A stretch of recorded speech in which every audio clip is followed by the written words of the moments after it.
Hello इन shalom everyone. आप सबों का एक बार फिर से हम स्वागत करते हैं आज के लाइव सेशन में। Thank you very much for joining इन। जितने भी लोगों ने हमें ज्वाइन किया है अलग अलग प्लेटफॉर्म्स पे, आप सबों का तहे दिल से शुक्रिया अदा करती हूँ। थैंक यू वेरी मच कि आप इस समय हमारे साथ लाइव हैं। और आज हम रिलेशनशिप्स पे बात करने जा रहे हैं और आज इस चीज़ को हम शेयर करने जा रहे हैं कि कैसे एक अच्छा रिलेशनशिप जो है वो आपकी ज़िंदगी को बना सकता है, जबकि एक बुरा रिलेशनशिप जो है वो आपकी ज़िंदगी को बर्बाद भी कर सकता है। ज़्यादा समय ना लेते हुए जितने भी लोग हमें ज्वाइन कर रहे हैं उन सबों का तहे दिल से शुक्रिया अदा करते हुए और आप सबों का स्वागत करते हुए जोगी जी, फरहा जी, सुजाता जी, राजेंद्र जी, पीटर जी, विनिमा, मिली जी, आप सुषमा जी, आप सबों का स्वागत है। और इस समय हम बाकी सबका भी स्वागत करते हैं जितने भी लोग हमें लाइव ज्वाइन कर रहे हैं। Thank you very much, thank you for joining it. Raju ji, Khushboo ji, Joy ji, Kalyanika ji, Abhilasha ji, thank you everyone for joining in. So आज जो हम बात करने जा रहे हैं वो है रिलेशनशिप्स के बारे में। और सबसे पहले मैं एक स्टोरी से शुरू करूंगी।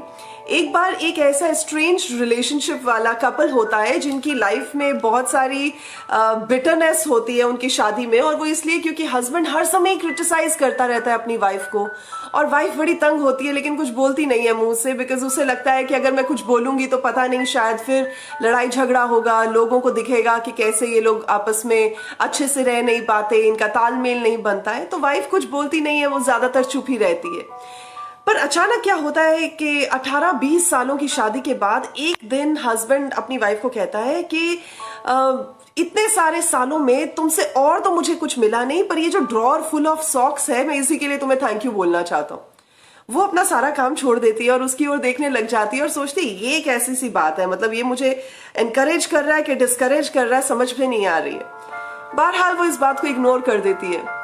और अगले दिन वो क्या कहता है, वो खाना खा रहा होता है और कहता है कि इतने सालों से तुम मुझे मेरे लिए खाना बना रही हो, लेकिन कई बार तुम खाना जो है बड़ा अजीब सा बनाती हो, पर एनीवेज तुमने बना दिया, थैंक यू वेरी मच। वो फिर सोचती है कि ये कैसा सा इसका बिहेवियर हो गया है। उसके बच्चे उसके पास आते हैं और बोलते हैं मम्मा ये पापा कैसी सी बातें कर रहे हैं, वो आपको कॉम्प्लीमेंट कर रहे हैं या आपको ताना दे रहे हैं या क्रिटिसाइज कर रहे हैं। वो कहती है मुझे खुद को नहीं समझ में आ रहा वो क्या करने की कोशिश कर रहे हैं।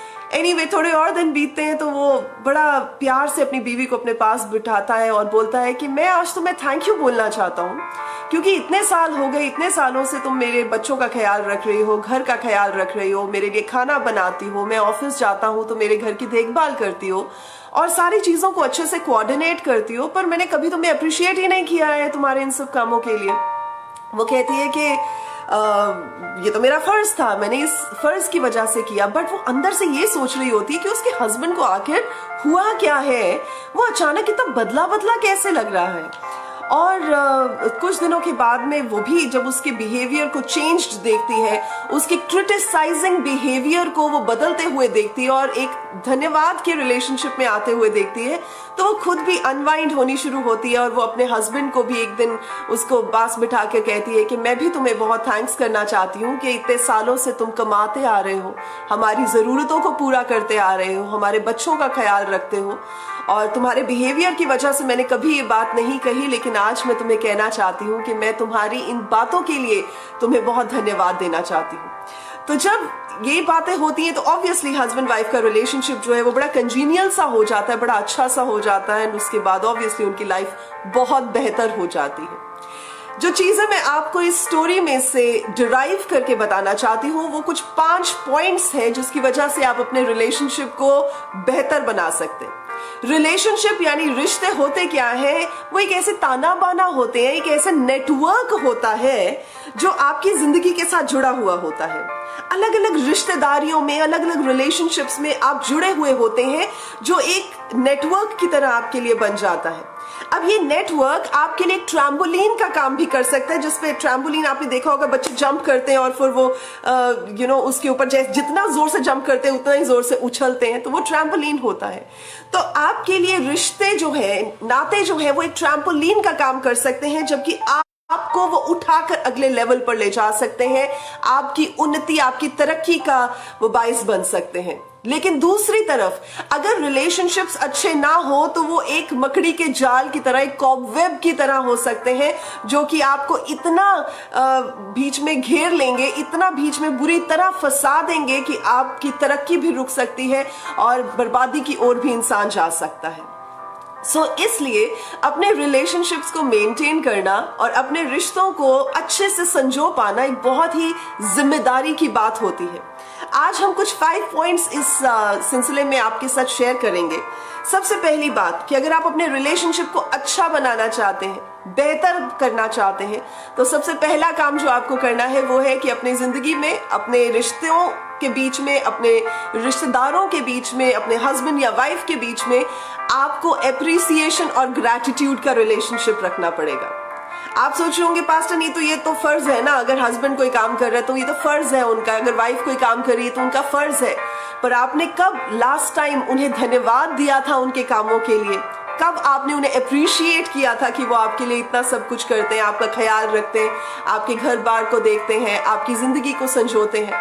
तो एक ये चीज अपनी जिंदगी में पल्ले बांध लें कि आप अपने रिलेशनशिप्स में सबसे पहला औधा जो है परमेश्वर को देते हुए आप धन्यवाद देंगे अपने उन रिलेटिव्स का, या अपने हस्बैंड, अपने वाइफ, अपने बच्चों का, अपने पेरेंट्स का, और उन्हें अप्रिशिएट करेंगे उन सभी कामों के लिए जो आपको उनकी लाइफ में पसंद है। तो ये है पहला काम। दूसरा काम है रिस्पेक्ट एंड ऑनर। किसी भी रिश्ते में होनी बहुत बहुत बहुत जरूरी है। अगर आप एक दूसरे की रिस्पेक्ट नहीं करते हैं, अगर आप एक दूसरे की इज्जत नहीं करते हैं, तो मान लीजिए कि कोई भी और इंसान आपको जो देख रहा होगा वो भी आपकी इज्जत नहीं करेगा। क्योंकि जैसे आप अपने रिलेशनशिप को पकड़ के थाम के चलते हैं, वैसे ही दूसरा इंसान जो थर्ड पर्सन जो आपको देख रहा होगा वो भी उसी हिसाब से ही उस रिलेशनशिप पर अपनी ऑनर को या अपनी रिस्पेक्ट को उड़ेल पाएगा। सो रिस्पेक्ट एंड ऑनर बहुत इंपॉर्टेंट होता है। और इसमें एक चीज और आती है कि अपनी ईगो और अपनी प्राइड को प्लीज साइड पे रखिए। आप होते होंगे किसी बड़े औहदे पर, एक अच्छे औहदेकार होंगे आप, लेकिन वो चीज आपके घर पर नहीं चलेगी, वो चीज आपके रिश्तों में नहीं चलेगी। इसलिए आपको अपने घमंड को, अपने प्राइड, अपनी ईगो को अपने रिलेशनशिप से दूर रखना पड़ेगा अगर आप चाहते हैं कि आपके रिश्ते अच्छे से पनपे और उनमें बहुत मिठास हो जाए। ये है दूसरी चीज। तीसरी चीज है कि कभी भी एक दूसरे को टेकन फॉर ग्रांटेड मत लें। अगर हस्बैंड ये सोचता है कि ठीक है मेरी वाइफ है, समझ जाएगी, इतनी भी कोई बात नहीं है, इसको बताने की क्या जरूरत है, इसे कॉन्फिडेंस में लेने की क्या जरूरत है। अगर वाइफ ये सोचे कि ठीक है मेरा पति जानता है मेरी नेचर ही ऐसी, मैं तो बस ऐसी ही हूं, कोई बात नहीं, ही विल अंडरस्टैंड दिस, तो क्या है, आप रिलेशनशिप में कहीं ना कहीं उस दरार को लेकर आ रहे हैं। इसलिए बहुत इंपॉर्टेंट है कि आप अपने रिश्तों को संजोने के लिए उसे टेकन फॉर ग्रांटेड ना लें। अगर सास किसी चीज के लिए आपको नहीं टोकती है, अगर आपके घर को आपके साथ संभालती है, तो ये नहीं सोचे कि हाँ चलो सास का अर्धा ख्याल रख लेगी तो मैं तो जावा शॉपिंग करन, मैं तो जावा किट्टी पार्टियां ते। No please, you don't have to take the other relationship for granted. अगर आपकी बहू आपको कुछ नहीं कहती, सारा घर संभाल लेते, तो ये नहीं है कि अब सास जो है वो भी निकल जाए अपनी सहेलियों के साथ गप्पे मारने के लिए। तो आपको मिलजुल कर रिलेशनशिप को संजोने के लिए एफर्ट करना पड़ेगा, क्योंकि हर रिलेशनशिप को निभाने के लिए कुछ ना कुछ मेहनत करनी पड़ती है। और ये मुझे लेकर आता है 4th पॉइंट पर, यानी कि हर रिलेशनशिप में आपको क्वालिटी टाइम स्पेंड करने की जरूरत है। अगर आप किसी भी रिश्ते में टाइम नहीं स्पेंड करते हैं तो ऐसा ही लगेगा कि दूसरा बंदा तो मेरा फायदा ही उठा रहा है, इसको it is just a relationship of convenience. तो ऐसा नहीं होना चाहिए। आपको क्वालिटी टाइम बिताना एक दूसरे के साथ जरूरी है, चाहे वो हस्बैंड वाइफ का रिलेशनशिप है, चाहे वो आपकी रिश्तेदारियां हैं, चाहे वो बच्चों के साथ या आपके माँ बाप के साथ आपका रिश्ता है। तो क्वालिटी टाइम स्पेंड करना शुरू करें। और 5th पॉइंट जो है वो ये है कि अगर आपको उनमें कोई चीज अच्छी नहीं लगती है तो ये नहीं है कि उसको make a mountain out of a mole. ऐसा नहीं करना है, छोटी छोटी बातों का हंगामा करना शुरू कर दे, छोटी छोटी बातों को दूसरों को बताना शुरू कर दे। आपको करना क्या है, 5वीं चीज जो मैं बता रही हूं वो ये है कि इग्नोर करना शुरू कर दे जो चीज आपको उनमें अच्छी नहीं लगती। आप बोलेंगे डॉक्टर नहीं तो हम कैसे इग्नोर कर सकते हैं, इतना नुकसान करते हैं, हम इग्नोर नहीं कर सकते, देख के हमसे नहीं रहा जाता। देखिए, आप उस बंदे की जगह पर जब अपने आप को रख के देखेंगे, जब आप उसके सिचुएशन को समझेंगे, तो आपको समझ में आएगी कि वो बंदा ऐसे क्यों रिएक्ट कर रहा है, या इस सिचुएशन में आप होते तो आप कैसे से रिएक्ट करते। So you have to understand the point of view of the other person. तो जब आप उस बंदे के पॉइंट ऑफ व्यू को अंडरस्टैंड करेंगे और इग्नोर करेंगे छोटी छोटी बातों को, बाद में जाके जब आपस में क्वालिटी टाइम बिताएं तो एक दूसरे के साथ शेयर करें कि हाँ मुझे ये चीज थोड़ी सी अखरती है या ये चीज से मुझे थोड़ा बुरा लगा है, तो वो आप कर सकते हैं। सो उसमें वो बंदा बुरा नहीं मानेगा। लेकिन अगर आप अपफ्रंट ही किसी को कहेंगे कि हाँ भाई तेरी ये गलती है, you should not do this, तेरे को ऐसा नहीं करना चाहिए, मैं बड़ा ऐसा फील करता, तो ऑब्वियसली रिलेशनशिप खराब होगा ही होगा। तो ये वो 5 पॉइंट्स हैं जो आप अपनी लाइफ में, अपने रिलेशनशिप्स में लेकर आ सकते हैं। सबसे पहला ये कि आप अपनी ग्रैटिट्यूड, अपनी थैंकफुलनेस और अप्रिसिएशन के साथ उस रिलेशनशिप को संजो सकते हैं। दूसरा ये कि आप रिस्पेक्ट एंड ऑनर लेकर आ सकते हैं अपने रिश्तों और नातों में। तीसरा ये है और प्राइड को दूर रख सकते हैं। और तीसरा ये है कि आप रिलेशनशिप्स को टेकन फॉर ग्रांटेड ना लें।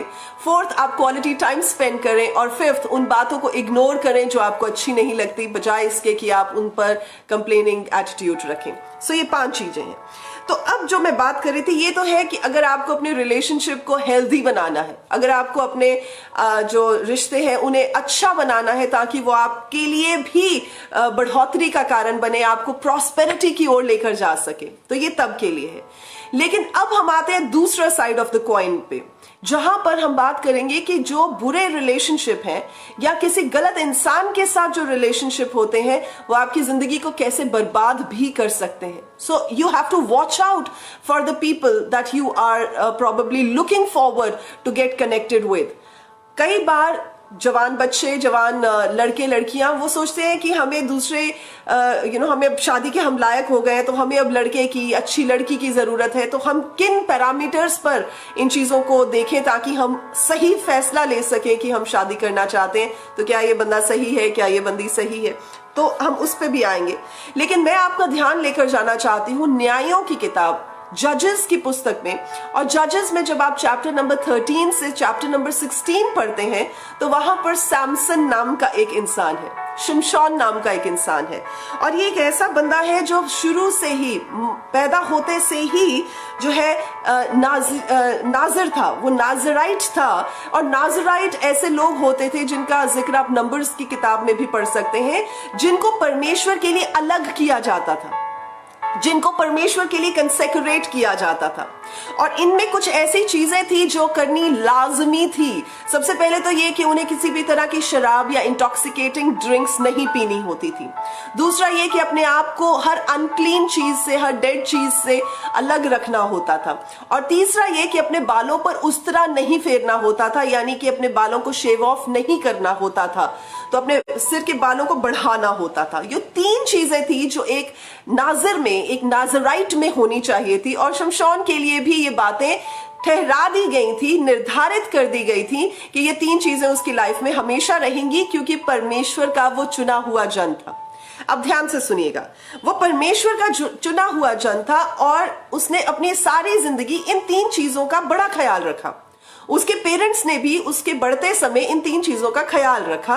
और उसके पास इतनी पावर थी, सुपर नेचुरल स्ट्रेंथ थी, और वो इतना सामर्थ्य था कि एक पॉइंट इन टाइम पर उसने गधे के जबड़े के साथ, जो कि जॉ बोन था, उसके साथ 1000 फिलिस्तीयों को भी मार दिया था। Look at the strength he had in his life. पर वो सब कुछ करता हुआ भी एक ऐसे मुकाम पर आ पहुंचा जहां वो बर्बाद हो गया, उसकी स्ट्रेंथ चली गई, उसकी आंखें निकाल दी गई, उसे जेल में फिकवा दिया गया, और यहां तक कि उसके ऊपर उसके दुश्मन हंसना शुरू हो गए। They started mocking at him. आखिर ऐसा क्या हुआ था कि शमशोन सारी चीजों की पालना तो कर रहा था, लेकिन फिर भी उसे एक ऐसे डाउनफॉल का सामना करना पड़ा, एक ऐसे डिजास्टर का सामना करना पड़ा जो शायद नेचुरली हम समझ ना पाए। प्रॉब्लम ये थी कि उसकी choice of the ladies was utterly wrong. उसने जब पहले ऑलमोस्ट वेडेड वाइफ थी जो उसकी, जब उसके साथ उसका रिलेशनशिप था, तब भी वो डिसलॉयल निकली, वो बंदी जो थी वो डिसलॉयल निकली, जबकि उसके पेरेंट्स बहुत इंटरेस्टेड नहीं थे फिलिस्तियों में उसकी शादी करने के लिए। और दूसरी बार जब हम दलाइला के बारे में देखते हैं तो वो अटरली डिसलॉयल, अटरली अनफेथफुल बंदी थी, बहुत ही लालची किस्म की औरत थी, उसके साथ धोखा करने वाली औरत थी और उसके राज को दुश्मनों तक पहुंचाने वाली औरत थी। तो आप इस बात को समझ सकते हैं कि जब एक इंसान सब कुछ सही कर रहा हो, यानी आप वचन के अकॉर्डिंगली चल रहे हैं, आप परमेश्वर के साथ साथ अपने कदमों को बढ़ाते हैं, आप एक अच्छे रिलेशनशिप में प्रभु के साथ हैं, लेकिन अगर सब चीजों के होने के बावजूद भी आप एक गलत निर्णय ले लेते हैं, आप एक ऐसा गलत फैसला ले लेते हैं किसी ऐसे इंसान के साथ हुकअप करने के लिए या उसके साथ जुड़ने के लिए शादी के रिश्ते में या एक लव अफेयर में, तो आप समझ पाए कि वो इंसान आपको बर्बादी की ओर लेकर जाएगा। I hope I'm making myself understood to you. जब भी अगर कोई भी ऐसा इंसान जो अपने आप को रास्तबाज, अपने आप को राइचियस जानता है, वो इंसान किसी गलत बंदे के साथ या बंदी के साथ एसोसिएट हो जाता है in a relationship of love affair or in a relationship of marriage, तो obviously वो जो relationship है वो बर्बादी की ओर ही लेकर जाएगा, जैसे हम देखते हैं सैमसन की लाइफ में भी हुआ। So we need to understand that there are some signs, कुछ ऐसे सिग्नल्स होते हैं वार्निंग के जो हमें दिखाई दे देते हैं कि क्या ये बंदा सही है, क्या ये बंदी सही है कि नहीं है। और अगर आप किसी ऐसे इंसान के साथ ऑलरेडी बातचीत में है या आप ऐसे इंसान के साथ शादी करने के बारे में सोच रहे हैं जिसमें ये सिग्नल्स पाए जाते हैं, तो आज मैं आपको प्रभु में होकर इस बात की चेतावनी देना चाहूंगी कि प्लीज वॉच आउट, कि अगर ऐसा कुछ है तो आप अपने आप को थोड़ा संभल कर कदम रखने की कोशिश कीजिएगा। सबसे पहली बात कि यूजुअली क्या होता है कि जब शादी का टाइम आता है तो लड़कियां, हाँ जी, फोटो देख के लड़का बड़ा अच्छा है जी, चलो जी शादी कर लेते हैं, या लड़के क्या देखते हैं, लड़की की सुंदरता देखकर चलो जी शादी कर लेते हैं। Please just do not go for face कि हाँ जी देखने में बंदा सुंदर है, बंदी सुंदर है, बंदा हैंडसम है, सिर्फ उसी पर मत जाए, लेकिन ये जानने की कोशिश करें कि उनकी सीरत कैसी है, उनकी नेचर, उनका टेम्परामेंट कैसा है। आप बोलेंगे पास्टर नहीं तो ऐसे कैसे पता चल जाता है टेम्परामेंट कैसा है?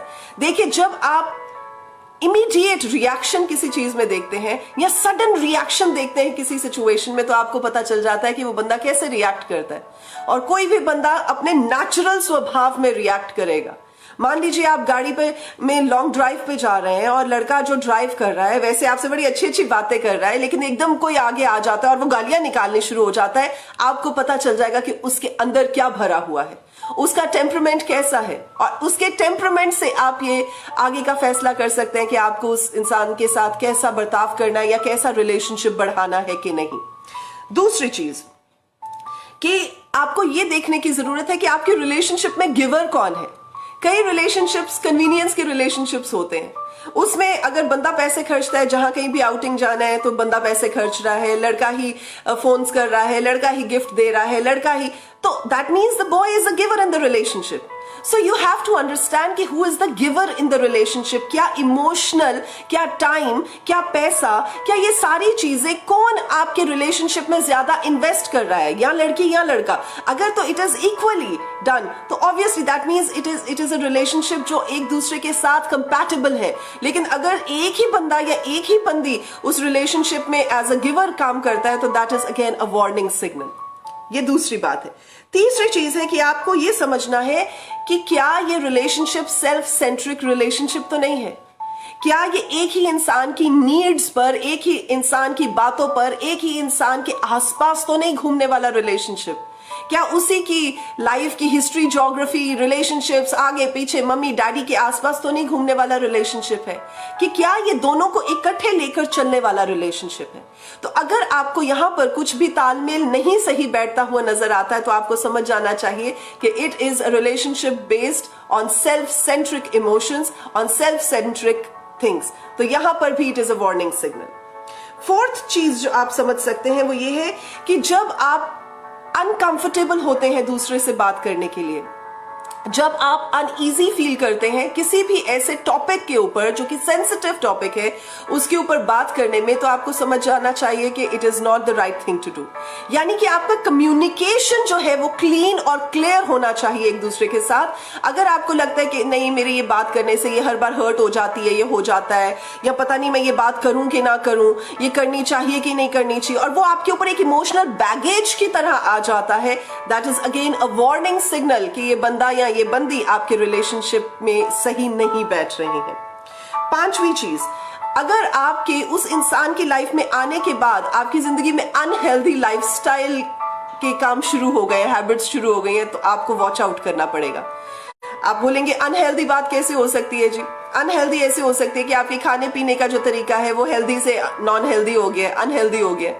आपकी बातचीत करने का तरीका बदल गया है। पहले आप बड़ी तहजीब से बात करते थे, अब आप बड़ी स्लैंग्स यूज कर करके गलत तरीके से, डिसरिस्पेक्टफुल मैनर से बात करते हैं। अगर पहले आप बड़े जिमिंग शिमिंग लगाने वाले बंदे थे, वॉक पे जाने वाले बंदे थे, और अब आप कहते छाड़ परे लेजी हो गए हैं आप, तो तब भी it is a warning signal to watch out for. अगर पहले आप बड़े अच्छे से न्यूट्रिटिव डाइट खाते थे और आप अपने शरीर का, अपनी लाइफ का ख्याल रखते थे, अच्छी थॉट प्रोसेस को रखते थे, दुआ बंदगी करते थे, प्रभु के वचनों को सुनने के लिए एक्स्ट्रा माइल जाते थे, चर्च के कामों में मदद करते थे, और अब आप सोचते हो छाड़ परे कोई बात नहीं, I rather talk to the person, उसके साथ फोन पे चैटिंग कर लूं, या थोड़ी देर और बातें कर लूं, या यूट्यूब देख लूं, या ये कर लूं। तो अगर आपकी हेल्थी हैबिट्स अनहेल्थी हैबिट्स में बदल रही हैं, that's again a warning signal कि ये रिलेशनशिप आपको जो है बर्बादी की ओर लेकर जाने जा रहा है। अगली चीज कि अगर दूसरा बंदा गलती होने पर भी अपोलोजाइज ना करे, और आपको ये लगता है कि गलती उसकी है, ही और शी शुड अपोलोजाइज, लेकिन उस बंदे के लिए बड़ा मुश्किल है अपनी गलती मान लेना और अपोलोजाइज करना, तो आपको समझ जाना चाहिए कि ये बंदा आपके लिए सही नहीं हो सकता है। So this is again another warning signal. और सातवीं चीज है कि अगर वो बंदा आपको मोस्ट ऑफ द टाइम्स, आप कहीं बाहर जाते हैं, आउटिंग पे जाते हैं, रिश्तेदारों के साथ बैठते हैं, फैमिली के साथ या फ्रेंड सर्कल में बैठते हैं, और वो आपको अनकंफर्टेबल और अनईजी करते हैं with their thoughts, with their words, with their conversation, with their gestures, तो आपको तब भी समझ जाना चाहिए that this is a warning signal जिससे आपको बचना पड़ना है, और बचना ही जरूरी है। और last and most important thing is कि अगर वो आपको इमोशनली एग्जॉस्ट कर देते हैं और आप हर समय यही थॉट्स में बैठे रहते हैं, मैं क्या करूं, कैसे करूं, हाँ कहूं ना कहूं, इस चीज में क्या करूं, और वो आपको एग्जॉस्टिंग जगह पर ले आते हैं जहां पर आप ड्रेन आउट हो जाते हैं इमोशनली, तो this relationship is definitely not for you. तो ये 8 वार्निंग सिग्नल्स हैं जिनकी बदौलत आप पहचान सकते हैं। आई एम नॉट सेइंग कि अगर ऐसा हो तो आप ठीक नहीं कर सकते दूसरे को, या आप दूसरे के बंदे की लाइफ को सही पटरी पर नहीं ला सकते। I am not saying that also, but what I am saying is कि अगर ये 1, 2, 3 चीजें पाई जाती हैं या ज्यादा चीजें पाई जाती हैं किसी भी एक इंसान में, तो that is a warning signal कि ये रिलेशनशिप बर्बादी की ओर ही लेकर जाएगा, ये बढ़ावा तो डेफिनेटली नहीं दे सकता है। सो कई बार लोग ये सोचते हैं कि जी it is a potential person, हाँ जी ठीक है, हम ठीक कर देंगे शादी के बाद, या शादी के बाद बंदा या बंदी ठीक हो जाएगा। It is again a very very big risk. तो ऐसा रिस्क उठाना आप अपने लेवल पर, या अपने पेरेंट्स अगर आपका साथ देते हैं, तो that is totally up to you whether you want to take a risk such as this. So relationships इंसान को बना भी सकते हैं, relationship जो है वो इंसान को बर्बाद भी कर सकते हैं, जैसा कि आज हमने इन दोनों स्टोरीज में सीखा और हमने इन पॉइंट्स से भी समझने की कोशिश की है। So let's just at this time pray for the people. हम प्रार्थना करेंगे। आज कुछ ऐसे टॉपिक्स हैं जो प्रभु ने मेरे दिल में डाले हैं जिनके लिए हम प्रार्थना करेंगे, और मैरिटल रिलेशनशिप्स हैं उनके लिए तो हम प्रार्थना करेंगे ही करेंगे, प्लस हम उन लोगों के लिए भी प्रार्थना करेंगे जो मैरिजेबल एज के हैं और उन्हें सही मैच की जरूरत है, और साथ ही साथ हम प्रार्थना करेंगे उन बच्चों के लिए जो अपने माता पिता का आदर नहीं करते हैं, और हम उन पेरेंट्स के लिए भी प्रार्थना करेंगे जो अपने बच्चों को अंडरस्टैंड नहीं करते हैं, और हम इन सारी चीजों के लिए और उन लोगों के लिए भी प्रार्थना करेंगे जो अपने घर में, अपने परिवार में अच्छे रिलेशनशिप्स को देखना चाहते हैं, अपने रिश्तेदारों के बीच, अपने फ्रेंड सर्कल के बीच कॉर्डियल रिलेशनशिप्स को देखना चाहते हैं। सो इन सब चीज़ों के लिए हम प्रार्थना करेंगे। और मेरा विश्वास है कि अगर आपकी भी इनमें से कोई भी ऐसी चीज़ है, ऐसी बात है जो आप प्रभु के सामने रखना चाहते हैं, तो आप इस समय उन चीज़ों को प्रभु के सामने मुंह खोल कर बता सकते हैं। If you want to write, if you are comfortable writing them down, तो आप लिख सकते हैं। But more so I would say कि आप परमेश्वर को इस समय पुकारें, and together we will go into a time of prayer, and together we will pray for these things. Hallelujah. धन्यवाद करते हैं पिता आपका, अब्बा आपका धन्यवाद करते हैं क्योंकि आप प्रार्थनाओं को सुनते हैं। प्रभु आपका धन्यवाद देते हैं क्योंकि आप हमारे बोलने से पहले ही जानते हैं कि हमारी क्या जरूरतें हैं। परमेश्वर इस समय हम इन सब टॉपिक्स को, स्पेशली पहले हम प्रभु जी प्रार्थना करते हैं उन सारे पति और पत्नी के रिलेशनशिप्स के लिए जो कि स्ट्रेंज रिलेशनशिप में है, जो कि टूटे हुए या टूटते हुए रिलेशनशिप्स में है, लेकिन सिर्फ इसलिए साथ है क्योंकि प्रभु वो बच्चों की वजह से या समाज के प्रेशर की वजह से अलग नहीं हो सकते, लेकिन उनके रिश्तों में प्यार जैसा कुछ नहीं है। हम प्रार्थना करते हैं कि प्रभु आज जितने भी बहन या भाई ऐसे रिलेशनशिप्स में है जिनकी शादियां टूटने की कगार पे हैं या ऑलरेडी दिलों से टूटे हुए कगार पर हैं, प्रभु आज आपके प्रेम को, आज आपकी ग्रेस को, आज आपके प्रभु जी फेवर को उनकी लाइव्स में बोलते हैं मेरे खुदावन। उनके रिलेशनशिप में आपकी रेस्टोरेशन को बोलते हैं। और प्रभु जी जहां कहीं मिसअंडरस्टैंडिंग्स है वो प्रभु यीशु के नाम से दूर हो जाए, और प्रभु आपका प्यार उनके लिए काफी हो जाए, आपकी अंडरस्टैंडिंग उनके लिए काफी हो जाए। उन लोगों के मनों को परमेश्वर आप एक साथ लेकर आए ताकि प्रभु वो एक दूसरे की गलतियों को नजरअंदाज करते हुए, एक दूसरे से प्रभु अप्रिशिएट करते हुए, एक दूसरे के रिलेशनशिप को अपने प्रभु जी स्वीकार करने वाले हो जाए, एक दूसरे को एक्सेप्ट करने वाले हो जाए। धन्यवाद देते हैं प्रभु। इस समय हम उन परिवारों के लिए प्रार्थना करते हैं जहां पर बच्चों और पेरेंट्स के बीच में तालमेल नहीं है, जहां पर बच्चे अपने पेरेंट्स को ऑनर नहीं कर पाते और पेरेंट्स अपने बच्चों को अंडरस्टैंड नहीं कर पाते। प्रभु जी अकल आपकी ओर से आती है, विजडम आपकी ओर से आती है, अंडरस्टैंडिंग आपकी ओर से आती है। प्रभु आपका वचन बताता है कि बच्चों को आप रीस ना दिलाएं, पेरेंट्स होने के नाते उन्हें अप्रिशिएट करें, उन्हें हल्लाशेरी दें, और बच्चों के लिए आपने ये हिदायत दी है कि वो अपने पेरेंट्स को ऑनर करें। प्रभु आज हम प्रार्थना करते हैं कि इन सब घरों में आपका ऑनर, आपका रिस्पेक्ट, आपका प्यार, आपकी अंडरस्टैंडिंग आ जाए, ताकि खुदावन इन घरों में वो रिलेशनशिप्स जो अभी खट्टे हो गए हैं, जो रिलेशनशिप्स जो भी सिवियर हो चुके हैं, खुदावन खुदा वो आपके पवित्र नाम में यीशु राजा एक बार फिर से मधुर बनाए जाएं। हम प्रार्थना करते हैं प्रभु जी कि आप इन रिलेशनशिप्स को संजो के उन्हें एक अच्छे ब्यूटीफुल प्रभु जी उसमें लेकर आए, ताकि खुदावन वो सब जान सके कि प्रभु आप ऑर्गेनाइज्ड तरीके से काम करने वाले, प्रेम के रिलेशनशिप में बांधने वाले परमेश्वर हैं, और प्रभु आप तोड़ते नहीं हैं। धन्यवाद देते हैं प्रभु। इस समय हम उन भाई और बहनों के लिए भी प्रार्थना करते हैं जो मैरिजेबल एज के हैं लेकिन अभी तक उन्हें अपना सही मैच नहीं मिला है।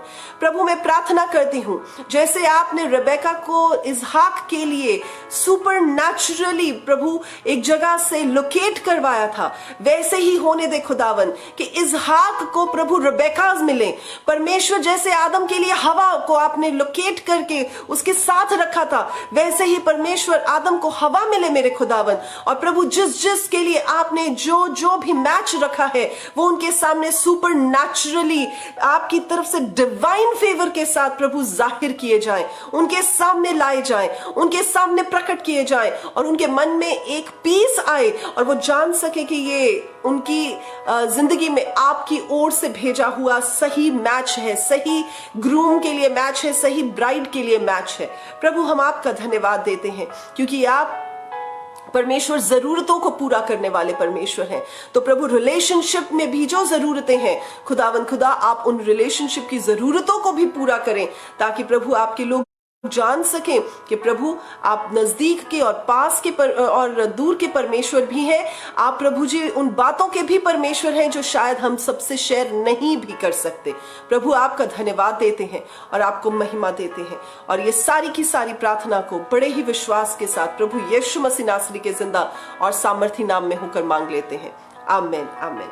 सो आज मैं आपको इस बात के साथ एनकरेज करना चाहती हूँ कि आप अपने रिलेशनशिप्स को जो ऑलरेडी आपकी जिंदगी में हैं उन्हें आप संजोएं, और जो बातें आपको सिखाई गई हैं उनके साथ उन्हें बेटर बनाएं। और अगर आप एक नए रिलेशनशिप की उम्मीद में और रिलेशनशिप की सर्च में है, तो जो बातें आपको बताई गई हैं उनका ख्याल रखें, ताकि आपको जो है सही इंसान आपके रिलेशनशिप में जुड़ने के लिए मिल सके।